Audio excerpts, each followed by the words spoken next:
ডায়েটের নাম করে যদি এসব করা হয় তাহলে কি কোনো দিন ওজন কমবে? ওজন তো কমছে না, আরও দিন দিন বেড়েই চলেছে।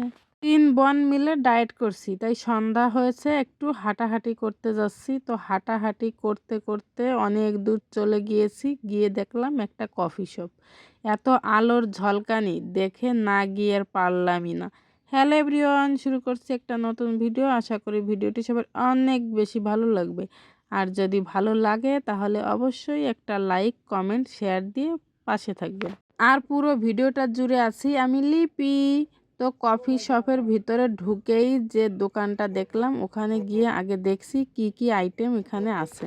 তো দেখলাম মোটামুটি অনেক কিছুই পাওয়া যায়। আগে 3 বোন মিলে একটা কফি নিয়ে নিলাম। আমরা তো অনেক বেশি কফি পছন্দ করি, এই কারণে একটা কফি নিলাম। আর ছিল ফুচকা। ফুচকা তো আমার অনেক বেশি পছন্দ, আর সাথে আমার ছোট বোনেরও। তবে মেঝো বোন কিন্তু আমার ফুচকা খেতে একদমই পছন্দ করে না। আমাদের কফি খেতে খেতে ওপাশে ফুচকাও চলে এসেছে। তো কফি খাওয়া শেষ, মেঝো বোন তো ফুচকা খাবে না, আমি খাবো আর আমার ছোট বোন খাবে। তো আমি তো খেয়েই যাচ্ছিলাম আর আমার খাওয়া ওরা বসে বসে দেখছিল। ছোট বোনের ফুচকা তেমন পছন্দ হয়নি, তাই সে একটার বেশি আর খেলো না। পুরো প্লেটটাই আমি খেলাম। তো বলেন, এত দূর হাঁটাহাঁটি করে এসে যদি একটা কফি আর সাথে 1 প্লেট ফুচকা খাই, তাহলে কেমন ডায়েট চলে আমার? আমার ডায়েটটা এমনই।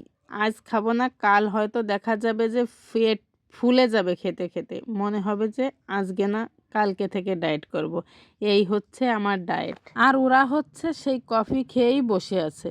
আর আমি মনের সুখে 1 প্লেট ফুচকা পেয়ে খুব আনন্দে খাচ্ছিলাম। তো এই হচ্ছে আমার ডায়েট।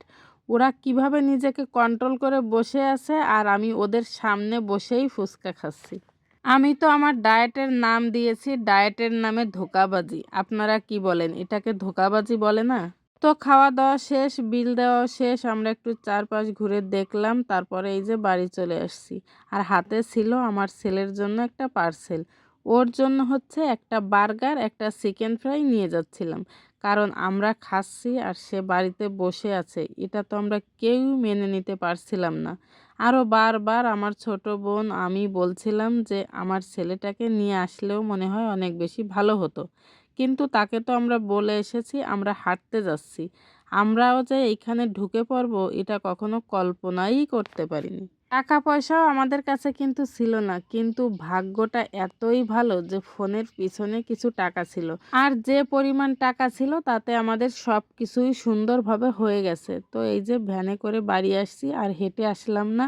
আর এই যে আমার ছেলে বাড়িতে বসে মনের আনন্দে খাচ্ছে। তো ভিডিওটা এই পর্যন্ত। আপনাদের সবাইকে ধন্যবাদ। টাটা।